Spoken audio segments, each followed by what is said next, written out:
जाऊया पुढच्या बातमीकडे. अमेरिकेनं भारताला एक मोठं गिफ्ट दिलं. भारतावर लादण्यात आलेला टॅरिफ अमेरिकेनं 25% वरून थेट आता 18% कमी करण्याचा निर्णय घेतलाय. राष्ट्राध्यक्ष डोनाल्ड ट्रम्प आणि पंतप्रधान नरेंद्र मोदी यांच्यातल्या चर्चेनंतर हा करार झालाय. अमेरिकेचे राष्ट्राध्यक्ष डोनाल्ड ट्रम्प यांनी पंतप्रधान नरेंद्र मोदी यांच्याशी फोनवरून चर्चा केली. त्यानंतर भारत अमेरिका व्यापार कराराची घोषणा करण्यात आली आणि या करारानुसार अमेरिकेनं भारतावर लावलेला टॅरिफ 25% वरून थेट 18% कमी करण्याचा निर्णय घेतला.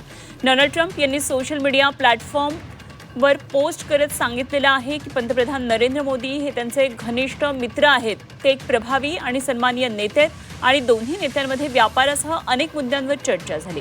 रशिया युक्रेन युद्ध थांबवण्याबाबतही संवाद झाला.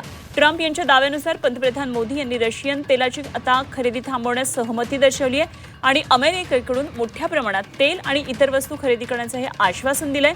यामध्ये अमेरिका तसंच संभाव्यतः व्हेनेझुएलाकडून ऊर्जा खरेदीचा समावेश आहे. मला असं वाटतं की भारताने अमेरिकेला अशा प्रकारचं ट्रेड डील करण्यासाठी भाग पाडलेलं आहे. याचं कारण असं आहे की डोनाल्ड ट्रम्पनी कारण नसताना भारतावरती 50% टेरिफ लावलं होतं, रेसिप्रोकल टेरिफ म्हणून 25% आणि भारत रशियाकडनं तेल घेतो म्हणून 25% ऍडिशनल शिक्षा म्हणून टेरिफ लावलेलं होतं. ट्रेड किंवा ह्या टेरिफचा कोणताही परिणाम हा भारतावरती होत नाहीये.